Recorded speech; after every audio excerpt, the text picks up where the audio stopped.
हमारे महाराज जी के पास एक संत रहते थे, हरिराम बाबा। तो गाजीपुर है बनारस के पास, वहाँ एक जगह रह के वो भजन करते थे। वहाँ हनुमान जी का मंदिर था और एक कोठरी वहाँ बनी हुई थी, हनुमान जी का मंदिर था और वहीं स्मशान था। मुर्दा जलते थे गंगा जी के किनारे। तो स्मशान में ज़्यादा लोग कोई रहते नहीं, और बाबा को तो एकांत चाहिए था। तो हनुमान जी का मंदिर था, वीर हनुमान जी, और एक कोठरी थी, वहीं अपना भजन करते थे। गांव से कोई कुछ राशन पानी आ जाता तो उससे अपना प्रेम से भजन करते वहाँ रहते। गंगा जी दोनों समय गंगा जी स्नान करते। तो गांव का कोई आदमी था, उसके पुत्र नहीं था। किसी ने कहा बाबा बड़े सिद्ध हैं, इनकी खूब सेवा करो तो तुम्हारे पुत्र हो जाएगा। अब वो लगा सेवा में। वहां जाकर सवेरे ही आ जाता, पूरा झाड़ू लगाता, पत्ता फेंकता, एकदम बढ़िया से रखता। बाबा देखते तो दौड़ा चला आता, बाबा बोलते नहीं। तो बाबा ने उसको डांटा फटकारा भी, लेकिन कुछ नहीं बोलता, सेवा में लगा रहता। गंगा जी जाते तो पीछे पीछे चलता, आते तो पीछे पीछे आता। भैया इतने दिन साधु बने हो गया, ऐसी शरीर की छाया बनकर सेवा करता, रात में ही जाता केवल सोने के लिए, फिर सवेरे चला आता है।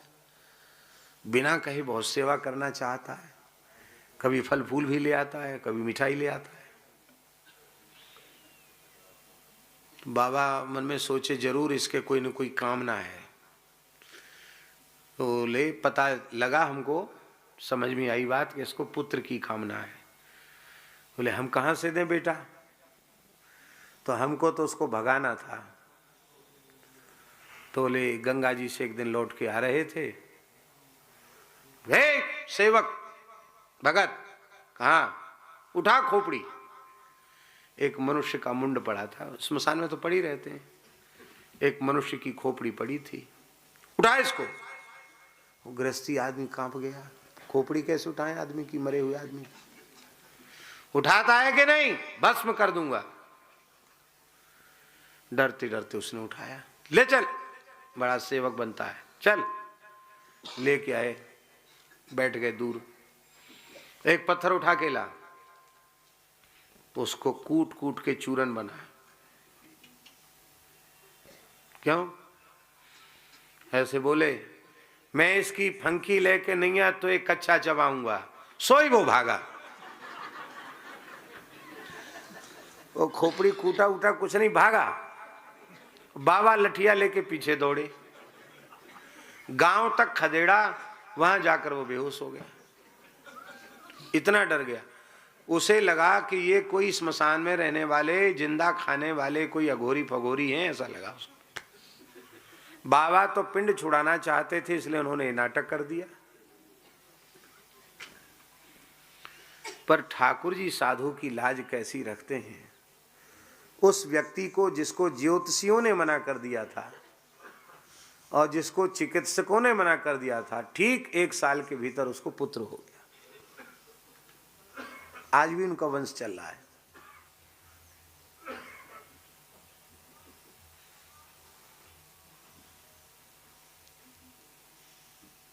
और जैसे ही बाबा को पता चला कि पुत्र हो गया, बाबा तत्काल वहां से अपना कमंडल उठाए और चल दिए, क्योंकि अब लोगों को पता चलेगा कामना पूरी होती तो यहां मेला लगेगा। बाबा भाग गए वहां से। अब सेवा तो वो इतनी बढ़िया कर रहा था कि डांटे डपटे चाहे कछु करें, बोले ही नहीं, सेवा में हाथ जोड़ के खड़ा। लेकिन सेवा में उसके कामना यही थी, मेरे बेटा हो जाए। सेवा के फल के रूप में आप कुछ भी प्राप्त करना चाहते हैं तो पक्की बात है कि आपको सेवा का स्वरूप समझ में नहीं आया। सेवा का फल है सेवा। हमको और सेवा मिलनी चाहिए, हमको और सेवा मिलनी चाहिए। आप लोग तिरुपति बालाजी गए हैं? आप तो गए होंगे विद्याश्रिया जी। हाँ, तिरुपति बालाजी में जो भगवान बालाजी की पुष्करणी है, उसको खोदने का काम आरंभ किया है श्री स्वामी अनंताचार्य जी ने। रामानुज संप्रदाय के गृहस्थ वैष्णव थे। उन्होंने देखा कि यहाँ पहाड़ है, गर्मी में भगवान को पीड़ा होती है, तो भगवान के जल विहार के लिए मैं एक सरोवर बनाऊं। तो खोदने लगे। पत्नी उनकी गर्भिणी थी, आसन्न प्रसवा थी, तो मिट्टी भर के पत्नी के हाथ में देते और वो फेंकने जाती। भगवान से सहन नहीं हुआ। भगवान श्रीनिवास तिरुपति बालाजी के प्रति उनका वात्सल्य भाव था। भगवान चतुर्भुज रूप में भगवान पधारे, सांवले सलोने किशोर बालक के रूप में, और उनकी गृहिणी के हाथ से मिट्टी की तगाड़ी छीनकर आगे बढ़ जाते और फेंक के खाली करके आते। तो अनंताचार्य जी ने कहा अपनी पत्नी से कि ब्राह्मणी, क्या बात है, मैं अभी मिट्टी खोद नहीं पाता हूं और उसके पहले तुम पात्र खाली करके ले आती हो, कहां फेंक के आती हो? उसने कहा स्वामी मैं क्या कहूं, मैं तो थोड़ा ही चल पाती हूं, 2 पग ही चलती हूं। तब तक एक 15-16 वर्ष का किशोर अवस्था का 4 भुजा वाला बालक आता है और वो मेरे मस्तक से परात उठाकर भाग जाता है और दूर जाकर फेंक करके आता है। देखें ये कौन है? आपने देखा तो साक्षात तिरुपति बालाजी। भैया जी, आज भी वह छड़ी रखी है जिससे अनंताचार्य जी ने भगवान को धमकाया। धमकाया नहीं, उस छड़ी से उनकी ठोड़ी पर थोड़ा सा छुआ दिया। आज भी वो छड़ी वहां रखी है, आज भी। कहते ठाकुर जी को यहां थोड़ा चिन्ह भी है छड़ी स्पर्श कराने का। क्यों धमकाया? बोले ये सेवा हम वैष्णवों की संपत्ति है, इसमें आप डकैती कैसे डाल रहे हो? हमारी सेवा छीनने क्यों आ रहे हो? हमारी सेवा मत छीनिए, सेवा ही तो मेरी संपत्ति है, सेवा ही तो मेरा प्राण है। आप तो इतना ही आपका अधिकार है, मंदिर में विराजो और सेवा स्वीकार करो, बाकी तो हम लोगों की संपत्ति सेवा करना। आप ऐसा कैसे करेंगे? भगवान मंदिर में चले गए।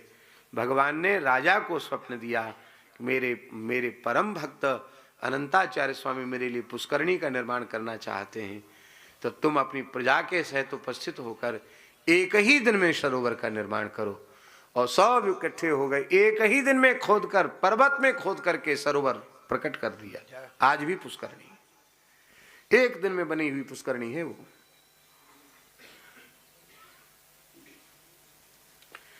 तो शुचि सेवा, रुचि ले शुचि सेवा करे, सेवक कहिए सोए। तो शुचि सेवा में शास्त्री जी 2 चीजें हो गई, एक तो बाह्य पवित्रता और एक आंतर शुद्धि, माने भाव की शुद्धि। सेवा के बदले कामना की पूर्ति नहीं, सेवा के बदले सेवा। और तन मन धन अर्पण करे, फिर सेव्य के चरणों में तन मन और धन तीनों का समर्पण। बहुत से लोग समर्पण करने के बाद भी समर्पण का अहंकार नहीं त्याग पाते, अथवा समर्पण करके फिर दूर हो चले जाते हैं, हमने दे दिया अब जाओ अब तो ठीक नहीं। भगवत ऋषि जी कहते तन मन धन अर्पण करे और रहे। तन मन धन अर्पण करके अपने सेव्य के निकट रहे। कैसे रहे? अपन पोख हुए, इस अहंकार से शून्य होकर निवास करे कि मैंने कुछ किया या मैंने कुछ दिया। यदि हम सब कुछ ठाकुर जी का ही मानते हैं कि तन मन प्राण ठाकुर जी का है, जो कुछ भी है, एक फूटी कौड़ी भी हमारे पास है तो वो श्री ठाकुर जी की है, एक अन्न का दाना है तो वह भी ठाकुर जी का है। तो भैया ठाकुर जी की वस्तु हमने ठाकुर जी की सेवा में लगाई, इसमें हम देने वाले कौन होते हैं, हम लेने वाले कौन होते हैं? यही है अर्थ अपनपोख होए। भगवान की वस्तु भगवान की सेवा में लगी, इसमें हमारा क्या लगा? क्यों? हम भी तो भगवान की ही वस्तु हैं, हम अलग से कहां से आ गए? या तो हमने ठीक से तन मन धन का समर्पण नहीं किया है। आरती में रोज गाते हैं तन मन धन सब अर्पण, और क्या कहते सब कुछ है तेरा, लेकिन स्वामी सब कुछ है मेरा, मेरा तुझको अर्पण क्या लागे तेरा।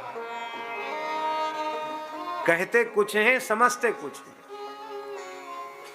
आरती जिन्होंने लिखी बहुत अच्छी लिखी, लेकिन इसका भाव भीतर से इसका उच्चारण होना चाहिए। हे नाथ तन मन धन सब अर्पण सब कुछ है तेरा, और तेरा तुझको अर्पण तो क्या लागे मेरा। तो तन मन धन अर्पण करे रहे, स्वामी को छोड़कर न जाए, रहे अपन पो खोए। अब इस प्रकार से जब सेवा करेगा तो रहे अपन को खोए, द्रवे तब हरि गुरु देवा। अलग से कुछ करने की जरूरत नहीं है, द्रवे द्रवित हो जाएंगे। कौन? हरि गुरु और देव, हरिदेव गुरुदेव अथवा हरि गुरु और देव, ये सबके सब द्रवित हो जाएंगे, पिघल जाएंगे। अब फिर सेवक को कुछ मांगना नहीं पड़ेगा। अन्न मांग्यो सब मिले, बिना मांगे सब कुछ मिल जाएगा। और इतना ही नहीं, मार्ग के इस अध्यात्म के मार्ग के जितने रहस्य हैं वे अपने आप भीतर से प्रकट होने लग जाएंगे। जान ले वे सुचि भेवा। इतना ही नहीं, संचित क्रिय प्रारब्ध कर्म सवे जाय मुचि। भैया जी, सेवा से संचित नष्ट हो जाते हैं।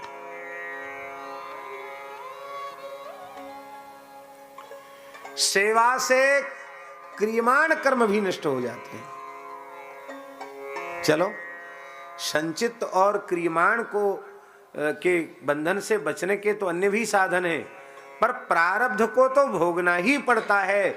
प्रारब्ध के संबंध में भगवान व्यास का पुराणों में वचन है कि नाभुक्तम क्षीयते कर्म कल्प कोटि शतैरपि अवश्यमेव भुक्तव्यम कृतम कर्म शुभाशुभ। पर सबसे ऊंची बात है महाराज सेवा की, कि सेवक का प्रारब्ध भी नष्ट हो जाता है। यह विशेष बात है, ये दूसरे साधन में शक्ति नहीं है। प्रारब्ध के नाश की शक्ति दूसरे साधन में नहीं है, प्रारब्ध के नाश की भी शक्ति सेवा में है।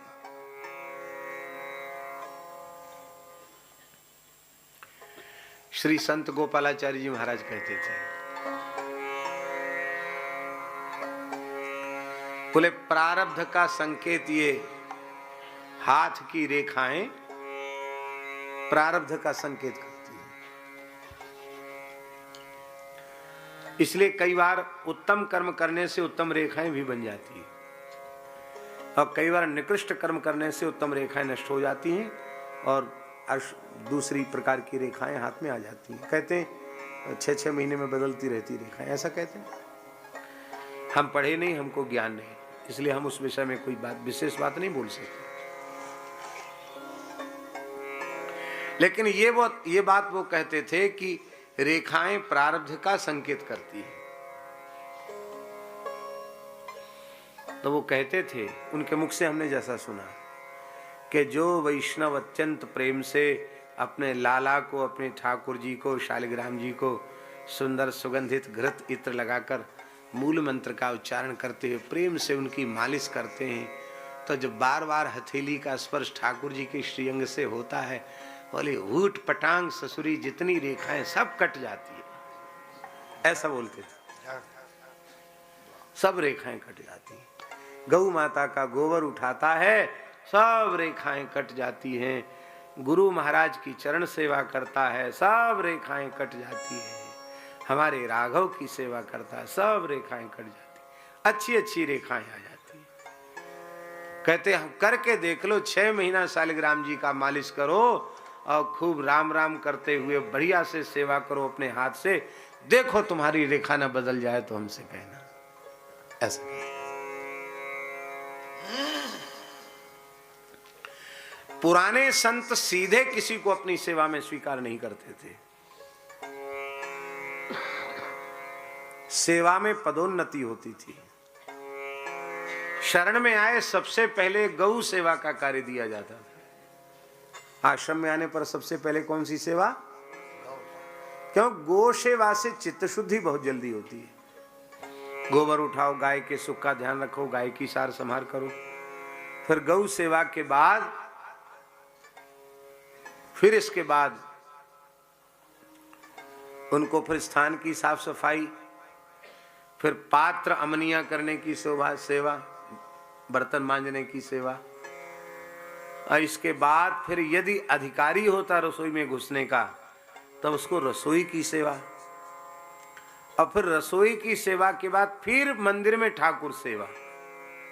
पुजारी को रसोई बनाना जरूर आना चाहिए। कभी रसोईया भग गया तो हमको आप बढ़िया से बढ़िया कपड़ा पहना दो और भोजन न दो तो महाराज जी कहते थे सारी सेवा एक तरफ श्रृंगार की और भोग सेवा एक तरफ।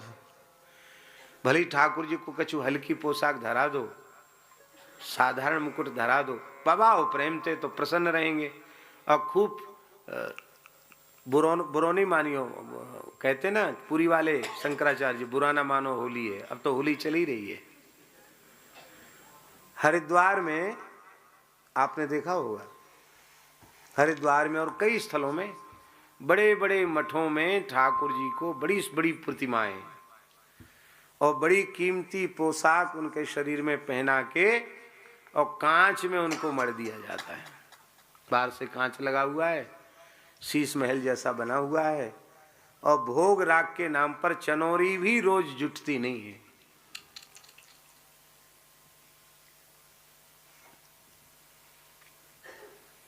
ठाकुर जी की प्रदर्शनी है, ठाकुर जी थोड़ी है, ठाकुर जी की प्रदर्शनी है। अजायब घर जैसा बना रखा है। वैष्णव के यहाँ भगवान के मंदिर का दर्शन करके ही सेवा अपने आप समझ में आ जाती कि ठाकुर जी की सेवा यहाँ हो रही है। आपको विश्वास न हो, आप दर्शन करो मलुक पीठ बिहारिणी बिहारी जी का। इतने बड़े सरकार हैं पर नित्य पूरा स्नान करते हैं। हर एकादशी को पंचामृत स्नान करते हैं। नित्य पोशाक बदलती ठाकुर जी की। आप देखो अलग कांति है। 1.25 लाख से अधिक शालिग्राम भगवान विराजमान है, लेकिन सबका नित्य स्नान होता है, नित्य सबकी राग भोग आरती सेवा। तो दर्शन से ही एक मन में आह्लाद होता, आनंद होता है। भले ही ज्यादा कोई बहुत पढ़े लिखे पंडित विद्वान नहीं है, सीधे साधे सरल साधु हैं, पर भगवान सेवा से कितने राजी हैं, भगवान का दर्शन करके पता लग जाता है।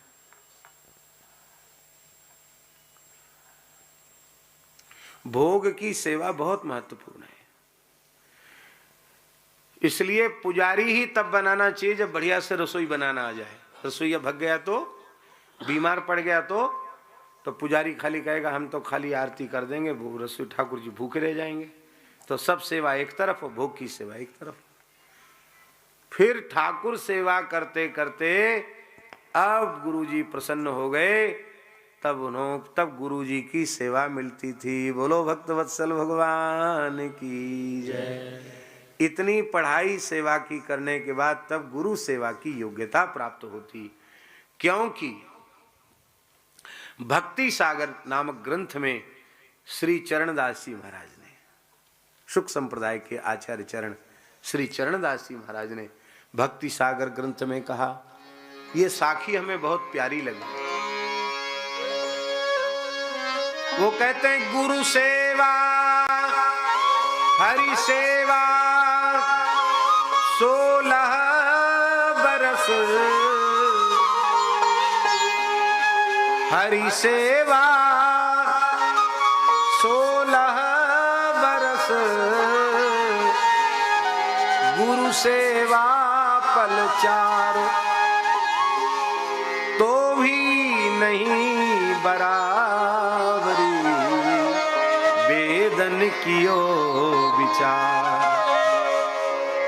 ठाकुर जी की 16 वर्ष की अष्टयाम सेवा और गुरु जी की मन लगाकर 4 पल की सेवा, कहते तो भी बराबरी नहीं है। वेदन कियो विचार। श्री चरणदास जी महाराज के शिष्य गुरु छोना जी हुए, उन्होंने लंबे समय तक, अब मुझे पूरे स्मरण नहीं कितने वर्षों तक, लगातार अपने गुरुदेव भगवान की अष्टयाम सेवा की।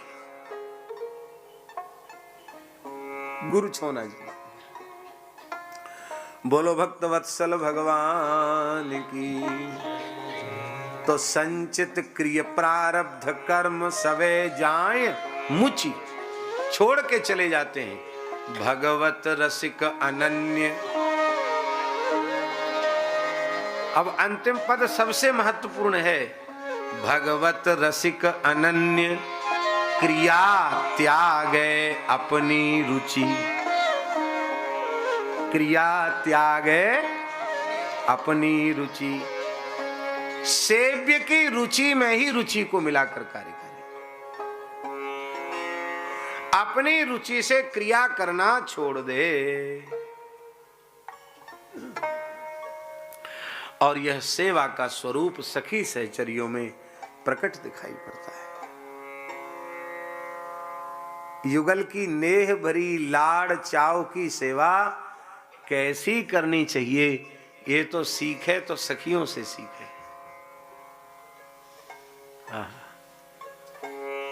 अब हम क्या कहें, चलो मन में आ रही तो कह देते हैं। ठाकुर जी सबके गुरु हैं, कृष्णम बंदे जगत। लेकिन हमको तो लगता है कि ठाकुर जी की भी गुरु ये सखी हैं, क्योंकि श्री किशोरी जी की सेवा की शिक्षा भी हमारे ठाकुर जी सखियों से ही लेते होंगे। सखियां अपनी स्वामिनी जी की कैसी प्रेम से सेवा करती हैं, ये सीख हमारे ठाकुर जी सहचरियों से लेते हैं। इसलिए तो हो निज सखियन की बलिहारी। ये सखी न हो तो नित्य विहार कौन कराएगा। कल हमने कहा था, भगवत रसिक जी ने अपनी वाणी में कहा, करें नहीं हम बिन केला। हमारे बिना युगल केली करते ही नहीं है। कहां तक कहें, ऐसी अवस्था हो चुकी है कि यदि मैं निकट से कहीं चली जाऊं, भगवत रसिक जी कह रहे हैं, तो भगवत भगवत कहत भगवत भगवत अली कह करके युगल रोने लग जाते हैं। हमारा वियोग उनको अब सहन नहीं होता है।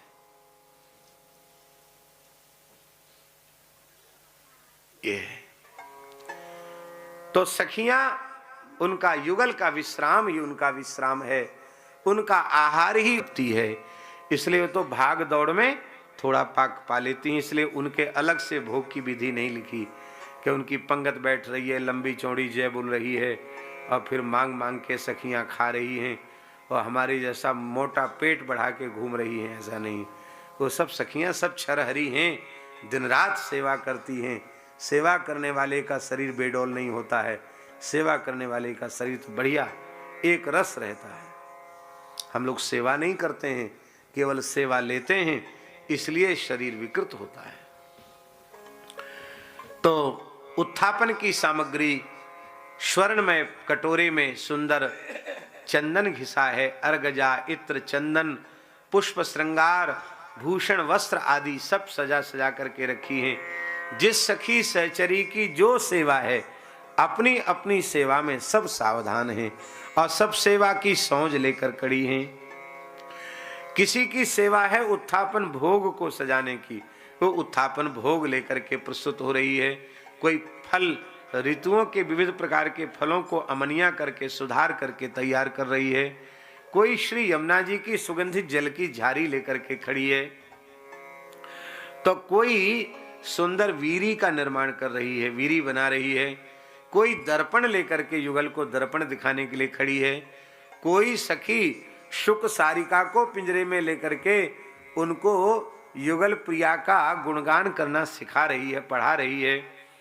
और कोई सखी सिंहासन पर पुष्पमय सिंहासन का निर्माण कर रही है और कोई पुष्प श्रृंगार बना रही है। और इस तरह से सब सखियां अपनी अपनी सेवा में लगी भई हैं। जय जय श्री राम।